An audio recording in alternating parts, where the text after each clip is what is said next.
भगवान की परीक्षा प्राचीन समय की बात है। एक छोटे से गांव में रामदास नाम का एक भक्त रहता था। वह भगवान पर अटूट विश्वास रखता था और हर परिस्थिति में भगवान का नाम जपता था। उसका मानना था कि भगवान हर पल अपने भक्तों की परीक्षा लेते हैं। रामदास दिन रात भगवान की भक्ति में लीन रहता। वह निर्धन था, लेकिन ईमानदार और दयालु स्वभाव का था। एक दिन गांव में भयंकर अकाल पड़ा। खेत सूख गए, नदियां सूखने लगीं और गांव के लोग भूख से परेशान हो गए। कई लोग अपना गांव छोड़कर दूसरे स्थानों पर जाने लगे, लेकिन रामदास अडिग था।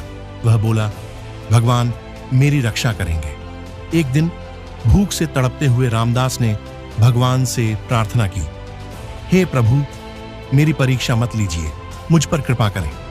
अचानक उसके दरवाजे पर एक बूढ़ा भिखारी आया और खाने के लिए कुछ मांगने लगा। रामदास के पास थोड़ा सा अनाज बचा था, लेकिन उसने वह भी उस भिखारी को दे दिया और कहा, भगवान मेरा ध्यान रखेंगे। कुछ समय बाद एक व्यापारी वहां से गुजरा और उसने रामदास को कुछ भोजन और पैसे दिए।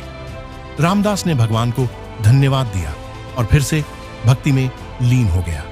रात में भगवान राम ने रामदास को स्वप्न में दर्शन दिए और कहा, मैंने 3 बार तुम्हारी परीक्षा ली, पहले अकाल के रूप में, फिर भिखारी बनकर और फिर व्यापारी बनकर। तुम हर बार सफल रहे, इसलिए अब मैं तुम्हें आशीर्वाद देता हूं कि तुम्हारी भक्ति का यश पूरे संसार में फैले। सुबह जब रामदास जागा तो उसने देखा कि उसके खेतों में हरियाली छा गई थी, कुएं में पानी भर गया था और गांव में फिर से खुशहाली लौट आई थी।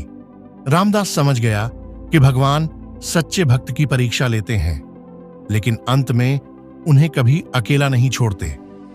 शिक्षा: भगवान अपने भक्तों की परीक्षा लेते हैं, लेकिन उन पर अटूट विश्वास रखने वालों की सदा रक्षा करते हैं।